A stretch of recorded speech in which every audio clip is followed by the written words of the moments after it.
कहानी शुरू होती है एक ऐसे गांव से जहां के लोग एक बात को लेकर बहुत परेशान थे, क्योंकि उस गांव में एक लड़का रहता था, सूरज।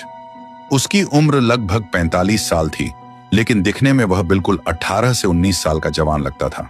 गांव के बूढ़े लोग कहते थे, जब हम जवान थे तब भी सूरज बिल्कुल ऐसा ही दिखता था। न उसके चेहरे पर कभी बुढ़ापा आया, न उसे कभी कोई बीमारी हुई और न ही कभी उसे चोट लगी। एक बार गांव में एक बड़ा पेड़ काटा जा रहा था। तभी सूरज कहीं से वहां आ जाता है और अचानक वह पेड़ सीधा सूरज के ऊपर गिर पड़ा। गांव वाले चीख उठे। सबने सोचा आज तो सूरज गया, लेकिन जब धूल हटी तो देखा सूरज खड़ा था, बिल्कुल ठीक। और फिर बचपन में एक बार खेतों में सूखा जंगल इकट्ठा करके जलाया जा रहा था, तभी सूरज खेलते खेलते उस जलती हुई आग के बीच जा गिरा।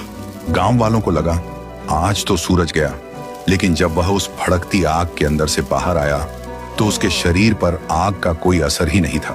देख के सब हैरान थे, इसलिए गांव के कुछ लोग उसे चमत्कारी कहने लगे और कुछ लोग डर के मारे उसे शैतान बोलने लगे। लेकिन सबसे ज्यादा परेशान सूरज खुद था। जब भी वह अकेला होता, वह आईने के सामने खड़ा हो जाता और अपने शरीर को देखता। उसका शरीर गठीला था, मसल्स पत्थर जैसे सख्त, लेकिन सबसे ज्यादा डरावनी बात उसका दिल था।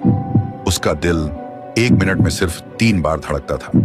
सूरज अपनी मां सुजाता के साथ रहता था और वह अपनी मां से बेइंतहा प्यार करता था। लेकिन जब भी वह मां से पूछता, माँ, मेरे पिताजी कौन है? मैं सबसे अलग क्यों हूँ? मुझे दर्द क्यों नहीं होता? मेरा शरीर ऐसा क्यों है? सुजाता हमेशा एक ही बात बोलती, तू भगवान का दिया हुआ वरदान है बेटा, और तेरे पिताजी, उनके बारे में ज्यादा मत पूछ। सूरज यह सुनते ही चुप हो जाता था, क्योंकि उसे पता था मां कुछ न कुछ उससे छुपा रही है। फिर एक दिन गांव से शहर जाने वाली सड़क पर सूरज अकेला चल रहा था। तभी पीछे से एक तेज रफ्तार गाड़ी तूफान की तरह आ रही थी। रफ्तार इतनी तेज थी कि सूरज को हटने का मौका तक नहीं मिला और गाड़ी सीधा सूरज से आ टकराई। आसपास के लोग डर के मारे चीख उठे। सबको लगा कि लड़का मर गया होगा, कुचला गया होगा। लेकिन जब धूल हटी तो नजारा देखकर सबकी सांसें अटक गईं। सूरज अपनी जगह से 1 इंच भी नहीं हिला था। वह वहीं एक दीवार की तरह खड़ा था, लेकिन वह गाड़ी सूरज से टकराकर बुरी तरह तबाह हो चुकी थी। देखते ही देखते भीड़ जमा हो गई। लोग डर रहे थे।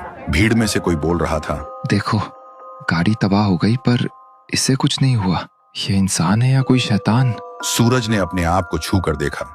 उसके शरीर पर एक खरोंच तक नहीं थी। फिर उसने उस टूटी हुई गाड़ी और ड्राइवर को देखा। गाड़ी पूरी तरह खत्म हो चुकी थी और ड्राइवर जमीन पर पड़ा तड़प रहा था। उसका एक पैर